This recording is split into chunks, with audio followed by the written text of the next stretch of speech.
Pakiramdam ko biglang nawala ang sakit sa ulo ko dahil sa narinig ko mula kay Brian. Hindi kasi talaga ito ang inaasahan ko. Akala ko talaga tapos na ang relasyon namin dahil ilang buwan din siyang hindi nagpakita sa akin at ilang buwan din kaming walang komunikasyon. Ibig mo bang sabihin hindi pa tayo hiwalay? Ayaw mo pa? Bakit? Hindi ba't may iba ka na? Nakakunot ang noo kong tanong sa kanya.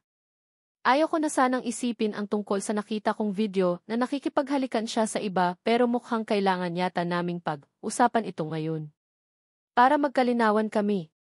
Hell, no. Saan mo nakuha ang idea na break na tayo? Saka, kanino mo ba nakuha ang salitang break-break na iyan? Sino ang nagturo sa iyo? Si Iye ba? Nililigawan ka ba ng kapatid ko kaya gusto mo nang makipaghiwalay sa akin ngayon? Matalim ang mga matang sagot niya. Hindi walang ganoon. Friend lang kami Iye at wala akong balak na magpaligaw kahit kanino, nakaingos kong sagot sa kanya. Angela, sa halos 2 buwan na hindi ako umuwi dito sa bahay, pagod ako. Gusto ko sanang magpahinga pero ano itong ginawa mo? Talagang nagawa mong sumama kay Jay sa bar. Saka, kailan ka pa natutong uminom? Seryosong tanong niya. Hindi ko alam kung ano ang gusto niyang mangyari gayong malabo na nga ang relasyon namin. Nagawa niya ng tumingin sa ibang babae at masakit sa akin iyon. Ilang linggo ko din iniyakan iyon ha? Tapos ngayon, babalik siya para sabihin na hindi pa raw kami hiwalay? Kaunti na lang makaka-move on na sana ako Saka, anong sabi niya? Pagod siya. Di wow. Saan naman siya napagod? Sa babae niya? Sa naisip kong iyon hindi ko mapigilan ang makaramdam ng kirot sa puso ko. Sana pala hindi ko na lang inihagis ang phone sa hindi sana nasira iyon para. May pamukha ko sa kanya ang video na nasa messenger kung saan makikita na nakipaghalikan siya sa ibang babae. Girlfriend pa rin kita at ayaw na ayaw kong makikita na sumasama ka sa ihi na iyon, seryosong bigkas niya. Hindi ko naman mapigilan ang mapailing. Hindi. Ayaw ko nang maging boyfriend ka. Ayaw ko na sa iyo, diretsahan kong bigkas. Ilang minuto din siyang nakatitig sa akin habang baka sa mukha niya ang pakagulat. Anong sabi mo? Ayaw mo na sa akin, seryosong tanong niya. Pati yata tainga niya ay napansin kong biglang namula at lalong sumeryoso ang ekspresyon ng kanyang mukha. Kaya lang, nasabi ko na ang gusto kong sabihin at gusto kong panindigan iyon. Minsan na akong umiyak ng dahil sa kanya at ayaw ko nang maulit pa iyon. Ayaw ko na sa iyo dahil birthday ko nagawa mong makipag-anuhan sa ibang babae. Sa pagkakataon na ito, hindi ko na kaya pang itago ang sakit na nararamdaman ko. Kusa nang pumatak nagluha mula sa aking mga mata. Napansin ko ang pagkagulat na kaagad na rumhistro sa kanyang mukha at tulala akong tinitigan. Akala mo, siguro hindi ko alam? Nagawa mo akong layasan sa mismong araw ng birthday ko, tapos makikita ko na lang na nakikipaghalikan ka sa iba, muli kong bigkas sa kabila ng aking paghikbi. Halos inisang hakbang naman niya ang pagitan naming dalawa kasabay ng paghawak niya sa magkabilaan kong balikat. Ano ang ibig mong sabihin? Hindi ko maintindihan. Ipaliwanag mo nga sa akin kung ano ang ibig mong sabihin, seryoso niyang tanong. Hilam ang luha sa mga mata na tinitigan ko siya. Bakit umalis ka sa mismong kaarawan ko? Porket hindi ako pumayag na magpakasal tayo basta mo na lang akong nilayasan. Akala mo ba mahal mo ako? Akala ko ba ako lang, humahagulhol kong bigkas? Gusto kong kumawala sa hawak niya pero pakiramdam ko bigla akong nawala ng lakas. Wala na akong gustong gawin gayon kundi ang umiyak na lang. Iyan ba ang dahilan kaya nasabi mo na ayaw mo na sa akin? Na-break na tayo, seryoso niyang tanong. No. Hindi lang iyon. Meron pa. Marami pang dahilan kaya ayaw ko na. Nangako ka sa akin noon an hindi mo ako papaiyakin pero ano itong ginawa mo? Ang sama mo. Ang sama-sama mo, galit kong sagot sa kanya. Akala ko ubos na ang luha ko pero bakit parang ayaw na naman tumigil sa paglabas mula sa aking mga mata? Bakit nagawa mong makipaghalikan sa iba? Seryosong tanong ko sa kanya. Tuluyan na ngang sumabog ang damdamin na halos 2 buwan ko din nakinimkim sa puso ko.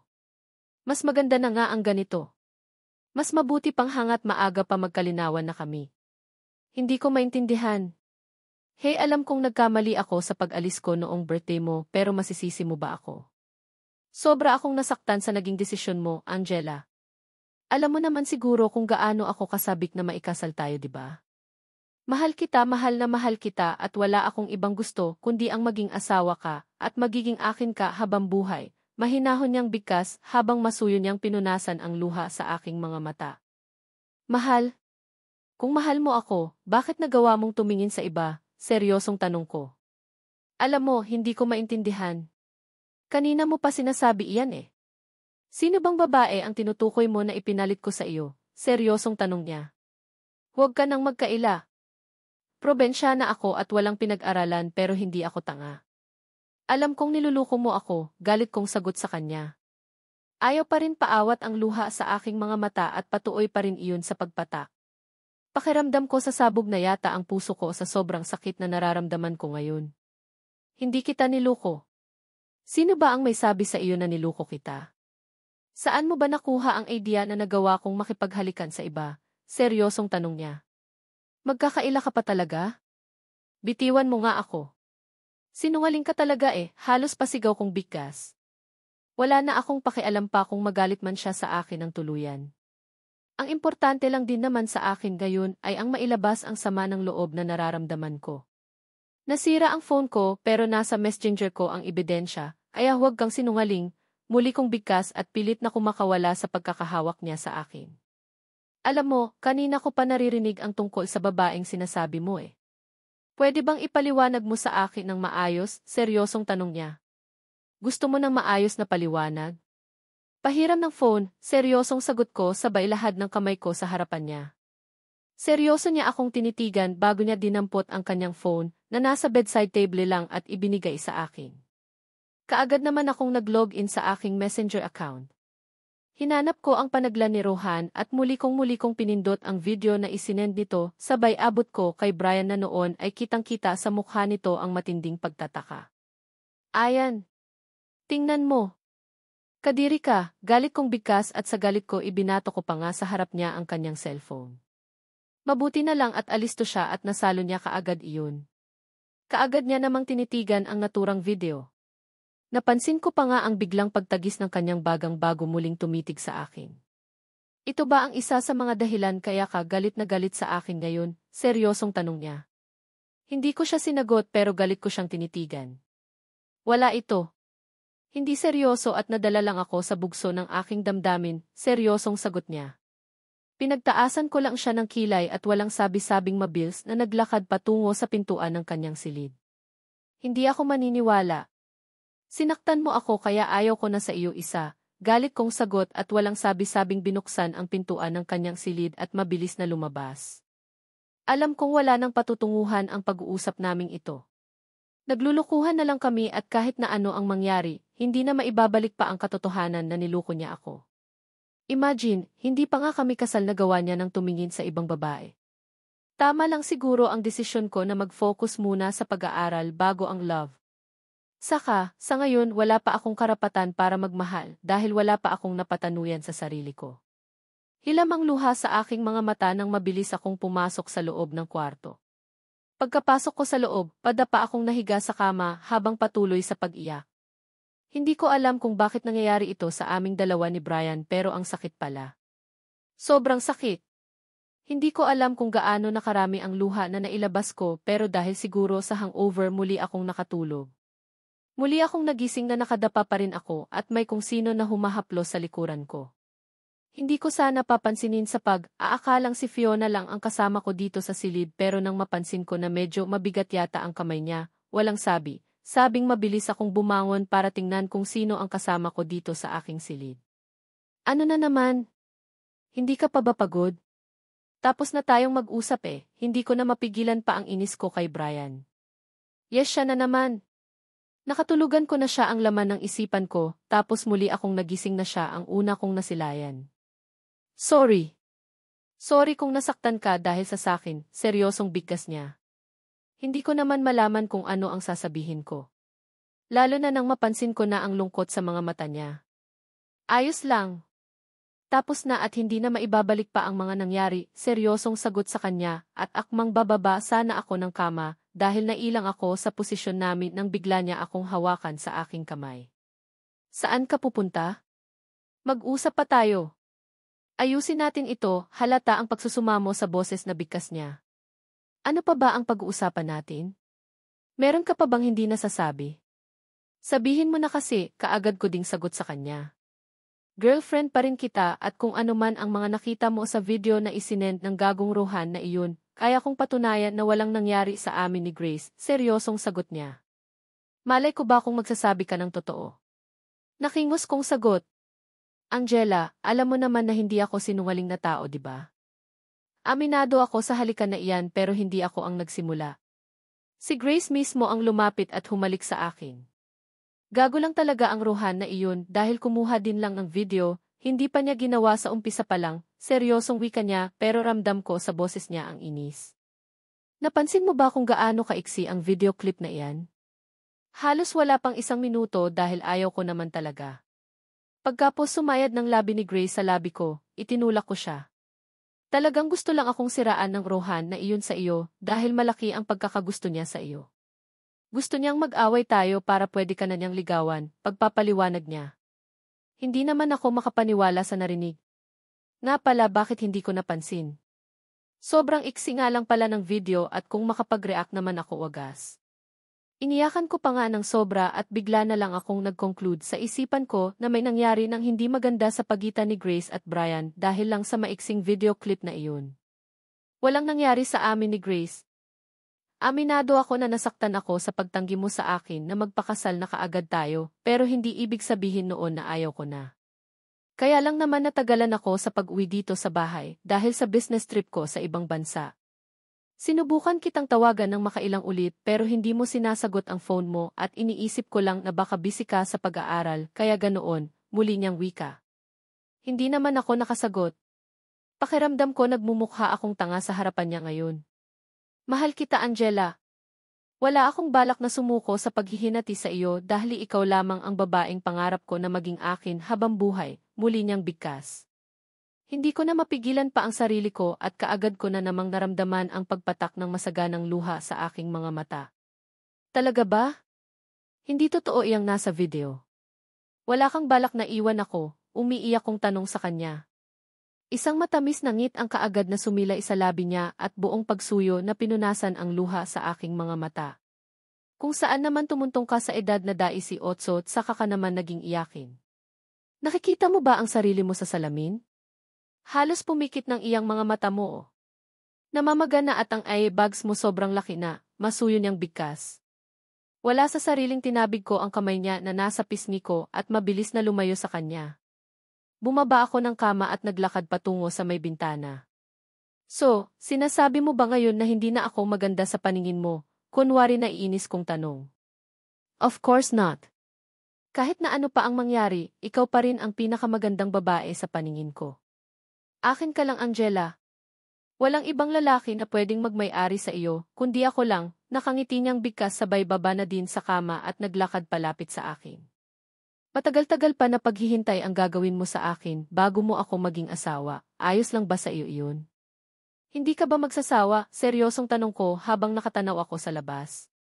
Mula sa kinatatayuan ko, kitang-kita ko ang swimming pool sa ibaba. Kahit nagaano pa iyan katagal, nandito lang ako. For better and for worst, maghihitay ako kung kailan ka maging ready. Mahinang sagot niya kasabay ng pagyakap niya mula sa likuran ko. Hindi ko naman mapigilan ang mapaiktad dahil sa gulat pero hindi na ako nagreklamo. Sobrang na-miss ko siya at hindi ko din naman kaya na mawala siya sa akin. Sa kanya ko unang naramdaman ang halaga ko at ngayon ko lang napagtanto na hindi ko pala kayang mawala siya sa piling ko. I love you, Angela. Sorry sa lahat ng mga pagkukulang ko. Sorry kung medyo naging makitid ang utak ko. Sorry nang dahil sa akin hindi natuloy ang birthday celebration mo. Promise, babawi ako, muli niyang bigkas. Hindi naman ako nakaimik. Kailangan kong timbangin ang lahat. Sobrang nahihirapan din ako sa sitwasyon namin at kung totoo naman ang mga paliwanag niya ngayon, sino ba naman ako para magmatigas? Nagpaliwanag na siya. Sinusuyo niya na ako. Nandito na siya sa harap ko at nanghihingi na siya ng sorry. Hindi ka na nakaimik dyan. Galit ka pa rin ba? Muli niyang bigkas. Sa pagkakataon na ito may kalakip ng lambing ang boses niya. hindi pa ako ready na maging asawa mo, Brian. Willing ka ba talagang maghintay? Hindi ba magiging mitsa sa relasyon natin ang pag-aaral ko? Ang pagtupad ko sa mga pangarap ko, mahina kong bigkas. Sa pagkakataon na ito, gusto ko na ng kalinaon mula sa kanya. Mas maganda na iyong nakakaintindihan kami. Hindi na. As long as ako ang nagmamay-ari ng puso mo, magiging kontento na ako doon. You can do whatever you want pero isa lang ang hiling ko, bawal kang magpaligaw sa iba dahil may nobyo ka na at ako iyon, mahina niyang sagot sa akin. Otomatiko naman na gumuhit ang ngiti sa labi ko at walang pag-alinlangan na humarap sa kanya. Promise, ikaw lang ang lalaking mamahalin ko at wala nang iba. Hindi lang para sa akin itong ginagawa ko kundi para na din sa iyo. Gusto kong maipagmalaki mo ako sa lahat kaya gusto kong makapagtapos muna bago tayo magpakasal, nakangiti kong sagot sa kanya. Isang masayang ngiti sa labi ang kaagad niyang pinakawalan bago niya ako mahigpit na niyakap. Thank you, Angela. Mahal kita. Mahal na mahal kita at nandito lang ako para suportahan ka sa lahat ng nais mo, buong lambing na bigkas niya. Lahat yata ng bigat sa puso ay biglang naglaho. Maaaring miscommunication lang ang nangyari sa pagitan naming dalawa at masaya na ako dahil magkasundo na ulit kami. Teka lang, may klase pala ako ngayon, muli kong bigkas habang pilit na kumakawala sa pagkakayapos ni Brian. Pakiramdam ko wala siyang balak na bitiwan ako kaya ako na mismo ang nag-initiate na makawala sa pagkakayakap niya sa akin. Teka lang, bakit ka ba masyadong nagmamadali? Ang tagal nating hindi nagkita at sobrang na-miss kita. Huwag mo nang ipagdamot sa akin ito dahil wala akong ibang gustong gawin ngayong araw kundi ang yakapin ka lang, Angel, mahina niyang sambit. Talagang isiniksik niya ang mukha niya sa lig ko. Brian, baka hihintay na ako ni teacher sa ibaba? Teka, anong oras na ba? Bigkas ko na mas lalong humigpit yata ang pagkakayapos niya sa akin. Mukhang wala nga siguro siyang balak na pakawalan ako kaya wala akong choice kundi absent na naman ngayong araw sa klase ko. Kung saan malapit na ang exam. Saka naman parang mas gusto kong lumiban na lang muna sa klase ng ilang araw para lang makasama ko si Brian palagi. Yes. Gusto ko din bawiin ang mga araw na hindi ko siya nakakasama. Sobrang miss ko din naman siya at kung pwede lang na huwag na muna siyang umalis sa tabi ko. Wala na sila, teacher. Pinauwi ko na dahil cancelled na ang klase mo ngayong araw. Mamamasyal tayo, malambing niyang sagot sa akin.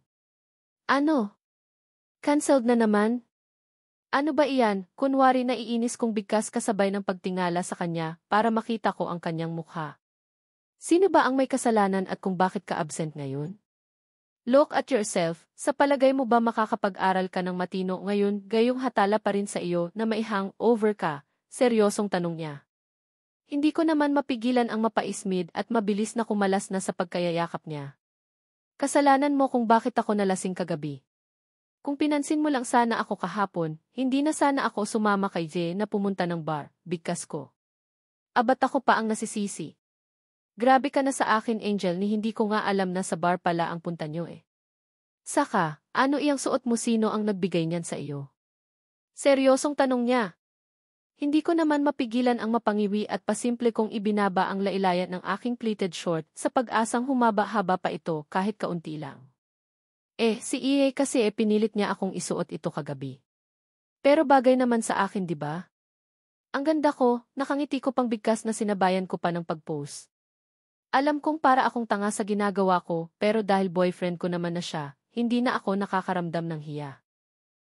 Bagay naman pero hindi na ako papayag na sumama ka pa ulit sa na iyan na mag-bar.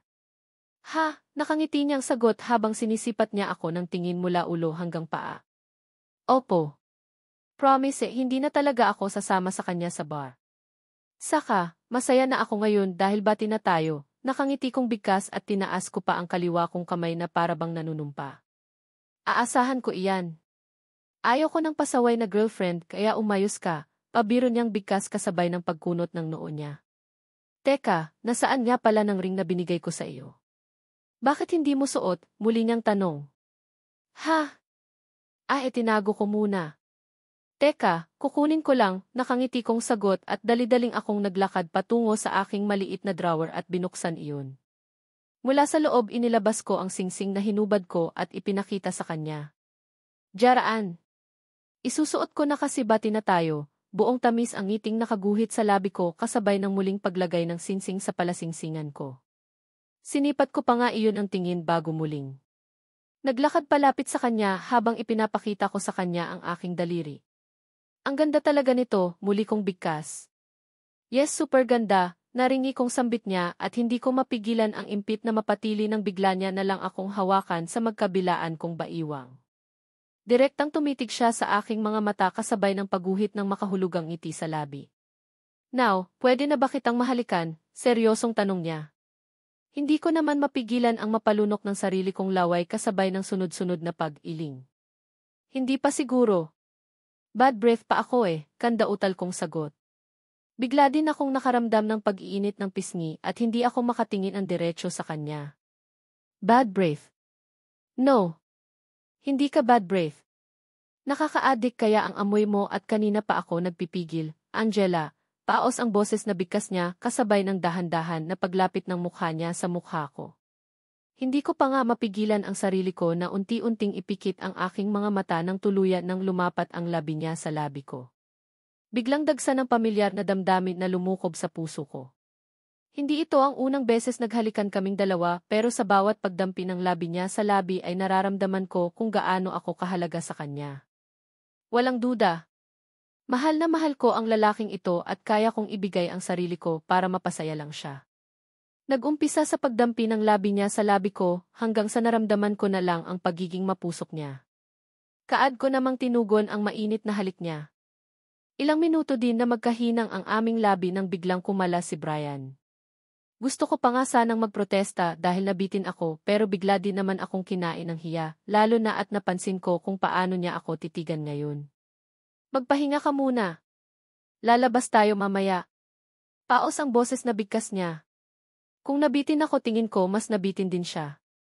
Kaya lang, hindi ko talaga maintindihan kung bakit niya itinigil ang halikan namin. Kitang-kita ko sa mukha niya ang matinding pagnanasa pero hindi ko pa rin maiwasan na makaramdam ng paghanga sa kanya dahil nagawa niyang magpigil kahit na ang totoo ay ready naman na akong ipagkaloob ang katawan ko sa kanya. Alam kong masyadong maaga pa dahil hindi pa naman kami kasal pero mahal ko siya at gusto kong ibigay sa kanya ang assurance na walang ibang magmamay-ari sa akin kundi siya lang. Papadalahan na lang kita ng mga pagkain dito sa loob ng iyong silid. Huwag ka nang bumaba at magpahinga ka na lang. After lunch, lalabas tayo, nakangiti niyang bigkas. Bumitaw siya sa pagkakayakap sa akin at buong pagsuyo niyang hinaplos ang aking pisngi. Okay na ako, Brian. Kaya ko nang bumaba para kumain, nakangiti ko namang sagot sa kanya. Nakakahiya naman kung padalhan niya pa ako ng pagkain dito sa aking silid gayong kaya ko naman bumaba. Saka, nakakahiya din dahil baka kung ano ang isipin ng mga kasama namin dito sa bahay. Baka bigla na lang nilang isipin na pasenyorita ako which is hindi naman totoo. I insist. Kung nahihiya ka, si Manang Alda ang utusan ko na magdala ng food mo dito, nakangiti niyang muling bigkas. Isang mabilisang halik sa labi ang iginawad niya sa akin bago siya nagmamadaling lumabas ng aking silid. Naiwan naman akong hindi mawala-wala ang ngiti sa labi ko. Bati na ulit kami at kontento na ako doon. Alam kong simula ngayong araw, magiging maayos na ang relasyon naming dalawa ni Brian. Makakapag-concentrate na din ako nito sa aking pag-aaral dahil bati na kami. Sa ganoong bagay, masaya na ako at kontento na ako. Tinupad nga ni Brian ang promise niya sa akin na papadalhan niya daw ako ng pagkain kay Manang Alda. Napagsabihan pa nga ako ni Manang Alda ng very light nang malaman niya na nalasing ako kagabi. Nagsorry na lang ako at sinabi ko na hindi na maulit. Naiintindihan ko din naman dahil alam kong concern lang siya sa akin. Pagkatapos kong kumain, nagpa siya akong naligo para maginhawaan. Nang matuyo ang aking buhok, nahiga lang ako sa kama at natulog. Eksakto 3:00 ng hapon nang muli akong nagising dahil sa haplos ng kung sino sa mukha ko. Nang imulat ko ang aking mga mata kaagad na sumalubong sa paningin ko ang nakangiting mukha ni Brian. Hello! Wala ka na yatang ibang gustong gawin ngayon araw kundi ang matulog lang nakangiti niyang bigkas. Naghihikab pa akong dahan-dahan na bumangon at tumitig sa kanya. Ang hirap kapag may hangover. Feeling ko nang hihina ako, nakanguso kong sagot sa kanya. Well, ganyan talaga. Kasalanan mo dahil nagpasobra ka ng inom. Ang mabuti pa magbihis ka. Mag-road trip tayo para bumalik ang energy mo, nakangiti niyang bigkas. Road trip? Ano iyon, nagtataka kong tanong. Basta. Magsuot ka ng komportableng damit ha. Hihintayin kita sa labas, sagot niya bago siya mabilis na lumabas ng aking silid. Road trip. Ano kaya ang ibig sabihin noon? Mahina kong pangbigkas bago ako dali-dali na bumaba ng kama. Diretso ako ng banyo para maghilamos at toothbrush na din bago ako naghanap ng damit sa loob ng walk-in closet na pwede kong maisuot sa aming road trip. Maong fitted pants at body fit na blouse ang napili kong isuot. Pinarisan ko iyon ng white rubber shoes at basta ko na lang itinali ang mahaba kong buhok. Naglagay lang ako ng kaunting makeup sa aking mukha bago ako dali-daling lumabas ng aking silid. Diretso ako sa labas ng bahay kung saan naabutan ko si Brian na matyagang naghihintay sa akin habang nasa tabi niya ang kanyang big bike. Kaharap niya din si Ihe na hindi maipinta ang mukha. Ayaw ko nang naririnig na niya yaya mo pa si Angela sa labas ha. Hindi pwede, maotoridad na wika ni Brian dito. Hindi na nga kuya. Nag-aalala lang naman ako kay Angela, kaya ko siya niyaya. Simula kasi noong umalis ka dito sa bahay, parang wala ka na din kasing pakialam sa kanya eh, seryosong sagot. Naman ni Eve, hindi ko tuloy mapigilan ang muling mapangiti. Ano kaya ang magiging reaksyon nila Brian kapag malaman nila ang tunay na katauhan ni Eve? Magagalit kaya sila kapag malaman nila na bading ito? Minsan naaawa na din ako dito kay Sir Ye, dahil alam kong gusto niya na talagang magladlad kaya lang natatakot talaga siguro siya sa posibleng magiging reaksyon ng mga magulang nila. Talagang hindi na dahil kapag ulitin mo ito, yari sa akin iyang sekreto mo, seryosong sagot ni Brian sa kapatid niya. Hindi naman nakaligtas sa paningin ng biglang namutla si Ye. Napatingin pa ito sa akin kaya naman wala na akong choice pa kundi ang lumapit na sa kanila. Angela, alam ba ni Kuya, kumpronta ka agad ni Ihi sa akin pagkalapit ko. Ang alin? Wala akong sinabi ha, diretsahan ko ding sagot. Nagtatanong ang mga matang tumitig ako kay Brian pero wala akong nakuhang matinong sagot mula dito. Matamis lang ako nitong inisyan sabay akbay. So, ready ka na? Let's go, nakangiti niyang pagyaya sa akin. Alanganin naman akong tumango bago ako tumitig kay Ihi. Napansin kong hindi ito mapalagay habang palipat-lipat ang tingin sa aming dalawa ng kuya niya. Saan ba kayo pupunta? Pwede bang makusap sandali si Angela? Kuya, nakikiusap na wika niya sa kuya niya pero mabilis naman na umiling si Brian. No. And, huwag mong sisihin si Angela kung paano ko nalaman ang sikreto mo. Wala siyang sinabi. Remember bro, kapag may apoy, may usok kaya kung ako sa iyo. Kumuha ka ng magandang tiempo para masabi kina mommy at daddy ang malupit mong sekreto na itinatago sa amin. Nakangising bigkas ni Brian sabay tapik sa balikat ni Iye bago ako nito inalalaya na makasakay sa kanyang big bike. Saan ba talaga tayo pupunta? Ito ba ang sasakyan natin? Natatakot ako Brian, baka mahulog ako, kinakabahan kong bigkas. Ito ang kauna-unahang pagkakataon na sumakay ako ng big bike at hindi ko alam kung kaya ko ba. Don't worry, ako ang bahala sa iyo. Mas may thrill kasi ang pagsakay sa big bike kapag malayo ang biyahe. Nakangiti niyan sagot habang sinusuutan niya ako ng helmet. Wala na akong choice pa kundi ang tumango na lang. Basta, kumapit ka lang sa akin, ako ang bahala sa iyo. Nakangiting bigkas niya at nang masigurado niya na maayos niya nang naisuot sa akin ang helmet, nagsuot naman siya ng sarili niyang helmet at pumwesto na sa harapan. Pagkaupo niya ini-start niya na kaagad ang makina, kaya wala na akong choice pa kundi ang yumakap ng mahigpit sa kanya.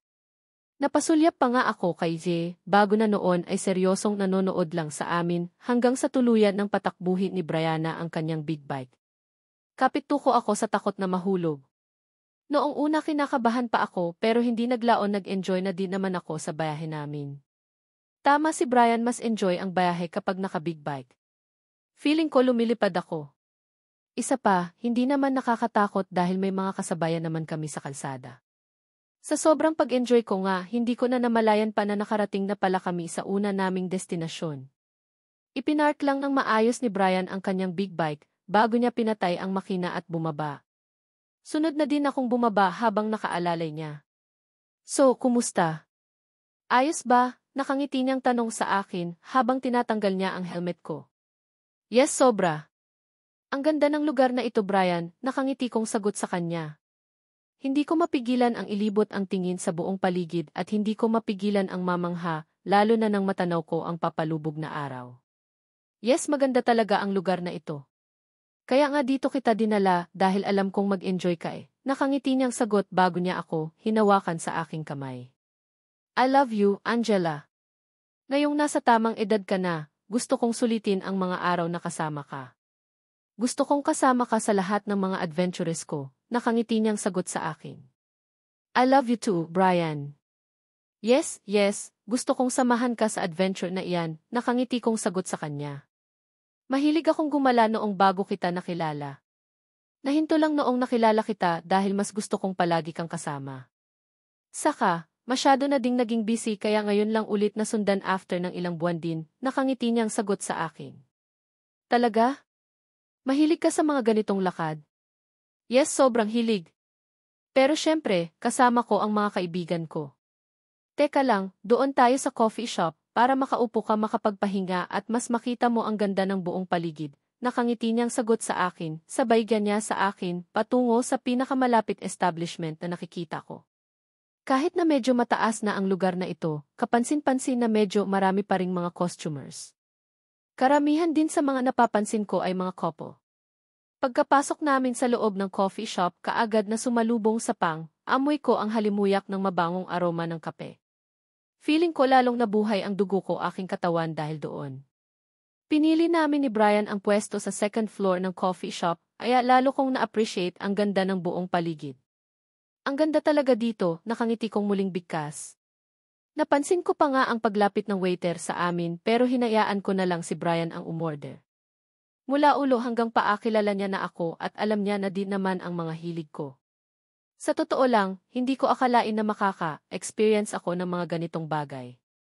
Siguro nga, sobrang laki na ng ipinagbago ng buhay ko kumpara ng dati na labis kong ipinagpasalamat. Umorder ng hot coffee si Brian para sa sarili niya at cold drinks naman sa akin. Sinamahan niya din iyon ng iba't ibang klaseng sweets at pasta kaya naman lalo akong nag-enjoy. Ni hindi na nga namin pareho na malayan ang paglipas oras at ang lalong pagdilim ng buong paligid. Hala, gabi na. Saan tayo pupunta pagkatapos dito? Nag-aalala kong tanong kay Brian. Kanina pa tuluyang lumubog ang haring araw at kalat na ang dilim sa buong paligid. Napag-alaman ko din na part ng Tagaytay itong napuntahan namin. Kaya pala medyo malamig na din ang samyo ng hangin dahil nasa mataas na lugar nga naman pala kami. Don't worry. May rest house kami dito at imbes na bumalik pa tayo ng Manila doon tayo magstay mamaya. Marami pa tayong time para maglibot kaya, let's go, nakangiting sagot niya sa akin sabay tayo at inilahad niya pa ang kamay niya sa akin. Kaagad ko na din tinanggap iyon at hawak kamay kaming naglakad palabas ng nasabing coffee shop. Sa pagkakataon na ito, ramdam ko ang pagiging girlfriend ni Brian. Ramdam ko ang presensya niya at pag-aalaga sa akin. Bumalik kami ng big bike niya at naglibot pa sa buong paligid. Kahit gabi na, marami pa rin naman kaming nakakasabayan na alam kong kagaya namin ni Brian ay couple din at nagpapalipas lang ng oras. 2 lugar pa ang hinintuan namin at wala kaming ginawa kundi ang mag-picture-picture. Cellphone niya ang gamit namin palagi. Eksakto 10:00 ng gabi nang. Napagpasyahan namin pareho na umuwi na ng rest house kung saan hindi ko ulit mapigilan ang mamangha nang makapasok kami ng tuluyan. Ang rest house na tinutukoy ni Brian ay isang malawak yata na farm kung saan mula sa gate, kailangan pang tumakbo ng ilang kilometro bago makarating sa pinakabahay. Good evening DV, kaagad na salubong sa aming ng isang medyo may edad ng babae. Hindi ko mapigilan ang ilibot ang tingin sa buong paligid. Ibang design at ayos ang nakikita ko kumpara sa bahay nila Brian sa Manila pero hindi maikakailanang. Ginastusan din talaga ng malaki ang naturang bahay. Nagsusumigaw ang karangyaan sa buong paligid. Good evening, Manang. Kumain na kami sa labas kaya huwag mo na kaming alalahanin, sagot ni Brian kay Manang habang hindi niya binibitiwan ang pagkakahawak sa aking kamay. Opo, sir. Naayos na nga po pala naming ang kwarto nyo at pwede na po kayong magpahinga, nakangiting sagot ni Manang sa amin. Isang tipid na pagtango ang naging sagot ni Brian bago niya ako iginya paakyat sa second floor. Sino lang ang nakatira dito? Nagtataka kong tanong kay Brian. Caretaker at ilang mga tagalinis. Actually, bihira lang talaga namin napupuntahan ang bahay na ito dahil masyadong mataas ang lugar at kailangan pang kumain ng maraming oras isa ilan sa biyahe. Ayaw nila mommy at daddy ng ganoon. Tamad din ang mga kapatid ko na pumunta dito kaya ako lang ang tiyagang pumupunta dito, nakangiting. Sagot niya sa akin. Bakit pa kayo nagpatayo ng bahay dito gayong ayaw nyo pala, nagtataka kong tanong. Dahil sa mga produkto. Majority sa mga prutas at gulay na makikita mo sa bahay ay galing dito. Mas preferred nila mommy at daddy na kumain ng sariling pananim kaysa bumili sa market, nakangiti niyang sagot sa akin. Wala sa sariling napatango ako. Kaya pala ang daming prutas at mga gulay palagi sa bahay nila. Iba-iba depende sa season, dito pala nang galing. Well, iba na talaga ang mga mayayaman. Mas tipid pala sila ng hamak pagdating sa pagkain dahil may sarili silang lupain na natataniman para masiguro ang quality ng kinakain nila. Pagdating namin sa second floor ng naturang bahay, diretso kami sa isang pintuan. Pagkatapat namin, diretsyong binuksan iyon ni Brian at sabay na kaming pumasok sa loob. Dito tayo magpapalipas ng gabil medyo napagod din ako. Nanibago din ang katawan ko sa biglang malayo ang biyahe. Nakangiti niya pang bigkas at diretso siyang naglakad patungo sa malaking bintana ng silid at isinara ang makapal ng kortina. Dito din ba ako matutulog? Nagtataka kong tanong sa kanya. Napansin ko kasing wala na yata siyang balak na lumabas ng kwarto at lumipat sa ibang silid. Napansin ko din na inuumpisahan niya ng tanggalin ang jacket pati na din ang kanyang medyas. Ang sapatos kasi namin na gamit ay nahubad na namin bago kami tuluyang pumasok dito sa bahay. Eleve. Ayaw mo ba akong makasama sa iisang silid? Kunot noon niyang tanong sa akin. Ramdam ko din sa boses niya ang tampo kaya naman kaagad akong umiling. Hindi naman sa ayaw. Naninigurado lang ako.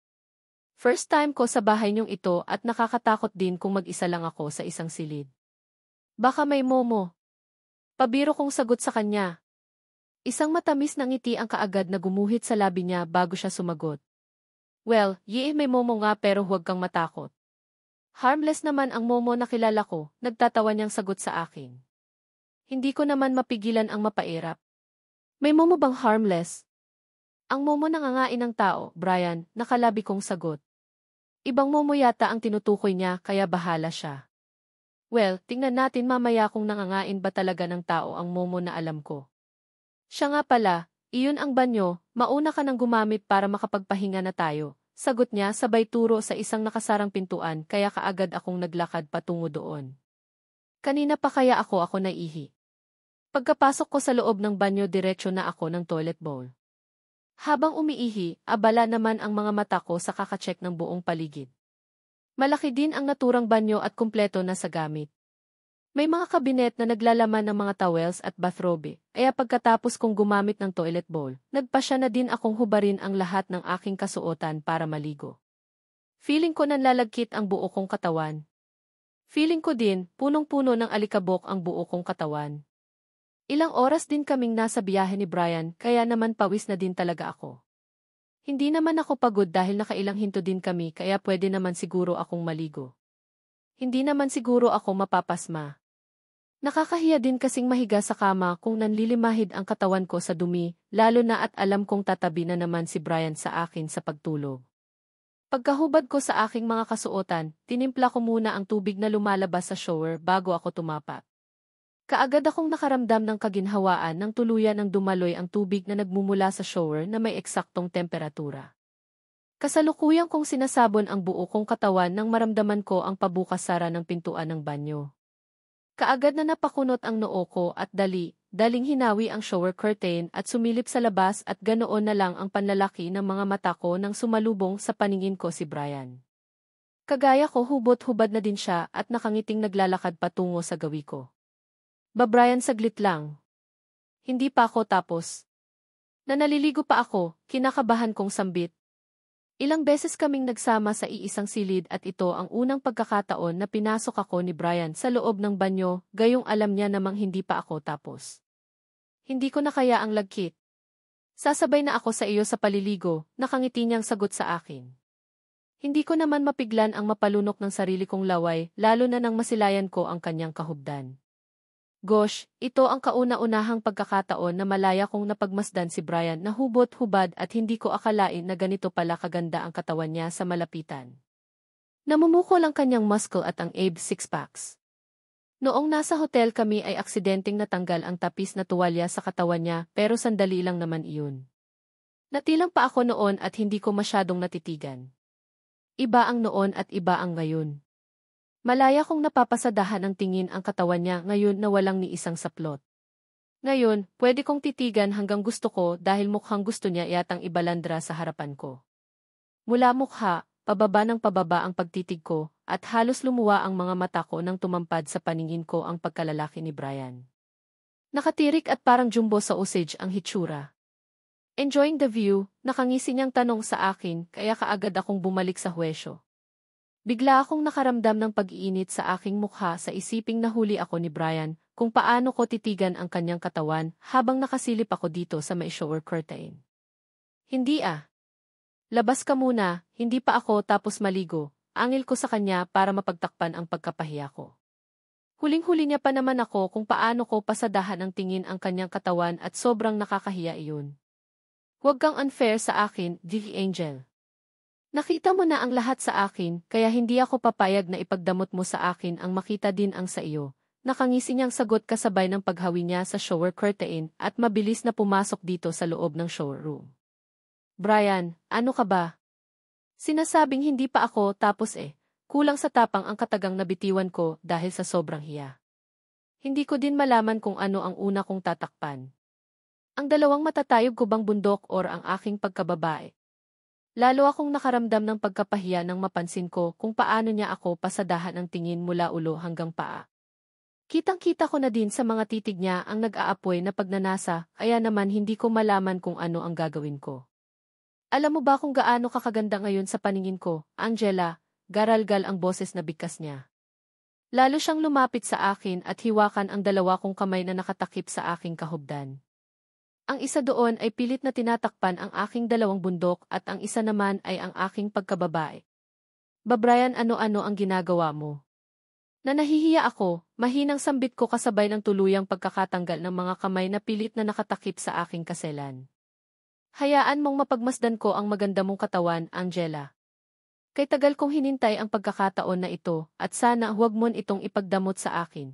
Mahinang bigkas niya at habang patuloy ang paghagod ng tingin niya mula ulo hanggang paa. Brian, ano ngayon, hindi ko na nantuloy pa ang sasabihin ko nang bigla niya na lang ang kinin ang labi ko. Mapusok at nakakapanginig ng tuhod ang ginawa niyang paghalik sa akin. Tuluyan niya na ding naidikit ang kanyang katawan sa katawan ko at para akong napapaso nang maramdaman ko kung gaano kainit ng kanyang katawan ngayon. Brian, mahinang anas ko ng pansamantala niyang iniwan ang labi ko at matiim na tinitigan ako sa aking mukha. Lilang buwan din akong nagpigil, Angela, at gusto kitang angkinin ngayong gabi mismo, mahinang bigkas niya bago muling naglapat ang aming mga labi. Hindi ko alam pero kakaibang Brian ang nakikita ko ngayon. Siguro nga sa loob ng halos 2 buwan na hindi kami nagkita sobrang namiss niya din ako. Iyon nga lang, nakakailang dahil hubot-hubad kami pareho at ramdam ko ang mainit at matigas na bagay na tumutusok sa may tiyan ko. Feeling ko lalong dumuble ang sukat ng jumbo sa usage niya kumpara kanina at hindi ko na din mapigilan ang makaramdam ng pag-iinit ng buo kong katawan, lalo na nang maramdaman ko na nag-uumpisa ng maglakbay ang mga palad niya sa buo kong katawan. Isang mapusok na Brian ang nakikita ko ngayon at hindi ko mapigilan ang mapasinghap nang maramdaman ko ang isa niyang palad na nakasapo na sa isa sa aking bundok. Maingat niyang minamasahe iyon na nagbigay sa akin ng kakaibang pakiramdaman. Kontento na kami noon sa halikan at yakapan, pero mukhang may ibang bagay yatang gustong iparanas sa akin si Brian at excited na akong malaman kung ano iyon. Brian, pwede bang tapusin na muna natin ang paliligo natin? Bigkas ko lalo na at dahan-dahan nang bumaba ang halik niya patungo sa aking leeg. Kagaya ko basang-basa na din siya galing sa tubig na nagmumula sa shower pero mukhang hindi naman siya sa paliligo interesado kaya siya pumasok dito sa loob ng showroom. Mas interesado yata siya sa akin dahil halos mamaga na nga ang labi ko sa sobrang gigil at tagal ng halikan namin. Ngayon, leeg ko na naman ang pinagdiskitahan niya. Kaunting kagat at sinisip ang ginagawa niya sa akin, kaya lalo akong nakakaramdam ng pag-init. May nararamdaman akong kaunting sakit at kiliti sa paraan ng paghalik niya sa leg ko. May kasama ding pagsipsip sa balat ko at feeling ko nag-iiwan siya ng marka sa bahaging iyon. Darang na din ako sa kakaibang sensasyon na nararamdaman ko. Tuluyan nang nabuhay ang pagnanasa sa katawan ko. Brian, mahina kong sambit lalo na nang bumaba pa ang halik niya patungo sa aking dibdib. Una niyang dinilaan ang korona doon kaya feeling ko lahat ng balahibo ko sa katawan ay nagsipagtayuan. Ilang beses na pagdila pa ang ginawa niya hanggang sa naramdaman ko na bigla niya na lang isinubo ng buo ang isa sa mga pasas na pink ko at bahagyang sinipsip na akala mo isang sangol na naghahanap ng gatas sa kanyang ina. Ah, Brian, hindi ko mapigil ang anas. Mahigip pa kong napakapit sa kanya dahil feeling ko biglang nanginig pati tuhod ko. Hindi ko na din naramdaman pa ang pag-agos ng tubig mula sa shower. Init na init ako lalo na nang maramdaman ko ang dahan-dahan na paglalakabay ng palad niya sa buo kong katawan pababa sa aking pagkababae. Noong una humahaplos lang ang isang palad niya sa aking hita at hindi naglaon, nagulat na lang ako dahil bigla niyang itinaas ang isa kong hita patungo sa kanyang baiwang. Hindi ko mapigilan ang mapaungol nang bigla na lang salatin ng isa sa mga daliri niya ang aking hiwa na nagbigay sa akin ng kakaibang ligalig. Para akong biglang nawala ng lakas at mabuti na lang nakaalalay siya sa akin, kung hindi baka kanina pa ako natumba. Gusto ko tuloy siyang questionin gayon. Bakit ngayon niya lang ito ginawa niya sa akin gayong sobrang sarap naman pala? Nakaka-addict na nakakangilo na hindi ko maintindihan. Lalo ko pang ibinuka ang hita ko para bigyang daan ang kanyang daliri na patuloy na humihima sa bahaging iyon. Hindi ko tuloy malaman kung saan ko ibabaling ang atensyon ko. Dobleng sarap ang ipinaparanas niya sa akin. Salitan niyang sinususo ang magkabilaan kong pasas na pink habang abala naman ang isa niyang palad sa paglamas sa katawan ko at ang isa naman ay nasa bukana na ng aking pagkababae. Fuck! I am sorry kung hindi ko na kayang magpigil, Angela. Gusto na talaga kitang angkinin gayon din, hinihingal niyang bigkas nang sa wakas pinakawalan niya din ang magkabilaan kong pasas na pink. Mapungay ang mga matang tinitigan ako, kaya hindi ko mapigilan ang mapangiti. Ang sarap ng ginagawa mo, Brian. Gusto ko pa at wala akong balak na pigilan ka, malandi kong bigkas. Malaki ang tiwala ko sa kanya at hindi lang naman siya ang nag-enjoy sa ginagawa niya ngayon kundi ako rin. Are you sure ready ka na? Mahinang tanong niya sa akin. Kitang-kita ko sa mga mata niya ang hindi maipaliwanag na damdamin kaya nakangiti akong tumango. Tumingkayad pa ako para magtagpo ulit ang labi namin at ilang saglit lang, mapusok na kaming naghalikan. Walang gustong magpatalo. Masasabi kong eksperto na din ako pagdating sa halikan dahil kayang-kaya ko nang makipagsabayan sa kanya. Marunong na ding makipaglaban ang dila ko sa dila niya. Narinig ko pa nga ang mahina niyang pag-ungol kaya lalo akong ginanahan. Hindi na din ako nakapagpigil pa. Lakas loob kong hinwakan ang kanyang jumbo sa usage, at bigla akong napatigil sa pakikipaghalikan sa kanya nang maramdaman ko na para bang lalong dumuble ang sukat niyon. Brian, bakit parang lalo yata siyang lumaki? Mahina kong tanong sa kanya dahil sa gulat ko. Isang mahinang pagtawa ang naging sagot niya sa akin habang pinagmamasdan niya ako. Ganyan talaga. Mamaya matitikman mo na siya kung gaano kasarap, nakangisi niyang sagot. Dahil sa curiosity, napayuko ako para matingnan kung ano ang hitsura ng jumbo sa usage niya at hindi ko mapigilan ang makaramdam ng pagkamangha nang sumalubong sa paningin ko ang histura noon. Dumubli nga ang sukat nito at kitang-kita ko na din ang mga ugat na halos lumabas na. Na nakakatakot ang hitsura niya. Inosente kong bigkas. Pareho kaming hubot-hubad niyaon pero kahit nakatiting na hiya wala na akong nararamdaan ngayon. Nakita, nahawakan at nakita niya na ang lahat sa akin, kaya wala na akong dapat na itago sa kanya. Hindi siya nakakatakot. Now, let's continue. Mahina niyang bigkas at nagulat na lang ako nang bigla na lang siyang naapasquat sa harapan ko. Pumantay ang mukha niya sa pagkababae ko kaya hindi ko mapigilan ang mapalunok ng sarili kong laway. Aano ang ginagawa mo? Mahinang tanong ko sa kanya. Hindi ko pa nga mapigilan ang mapaiktad nang bigla niya na lang halikan ang ibabaw ng pagkababae ko. Kahit naman nakita niya na ang lahat sa akin, pero parang nakakahiya naman yata itong ginagawa niya sa akin ngayon.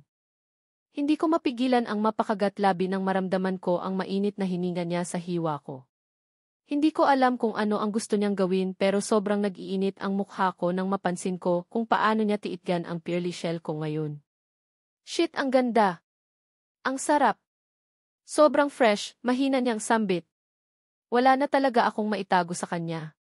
Nakasampaya ang isa kong paa sa balikat niya habang titig na titig naman siya sa hiwa ko. Hindi na din ako makatitig ng diretso sa kanya dahil nahihiya akong makita kung paano niya pagmasdan ang pearly shell ko ngayon. Brian, nga, hindi ko na natuloy pa ang sasabihin ko at mariin akong napasinghap nang bigla niya na lang halikan ang bukana ng perlas ko. Pakiramdam ko bigla akong nawalan na lakas kaya halos pasabunot akong napahawak sa buhok niya. Oh gosh! Brian, ano-ano ang ginagawa mo? Bakit mas masarap, mahina kong bigkas? Ramdam ko din ang dila niya na nag-uumpisa ng galugarin ang hiwa ko. Para na akong kakapusin sa paghinga na hindi ko mawari. Sup! Sup, tunog na nagmula sa kanyang bibig kaya feeling ko para akong mababaliw. Hindi lang ang pagdila ang ginagawa niya ngayon, kundi sinabayan niya na din ang pagsipsip sa tahong ko. Sa perlas ko. Ang init na nagmumula sa kanyang bibig ay ramdam na ramdam ko. Gusto ko na sana siyang awatin pero hindi ko naman alam kung paano gagawin. Mukhang nag-enjoy din talaga siya sa ginagawa niya sa akin ngayon. Well, hindi lang naman siya ang nag-enjoy kundi ako rin. Para akong dinadala sa langit. Parang ayaw ko na din na itinigil niya ang kanyang ginagawa hanggang sa maramdaman na para na akong naihi. Brian, teka alis ka muna. Naihi na yata ako, mahina kong bigkas. Feeling ko magang-magan na ang paligid ng perlas ko dahil sa walang tigil niyang paglamutak. Hindi lang naman pala labi ang gamit niya sa pagkulikot doon kundi kasama na din ang isa niyang daliri. Pilit niyang isinisiksik sa butas ko pero sa tuwing idinidiin niya iyon ay napapitlag naman ako. Hindi masarap at may kaunting sakit at gets niya naman siguro iyon kaya itinigil niya din. I get it. Ang jumbo sa usage ko ang tatanggal sa harang, sweetheart, narinig ko pang anas niya. Hindi ko get ang ibig niyang sabihin pero wala na din naman akong time para magtanong.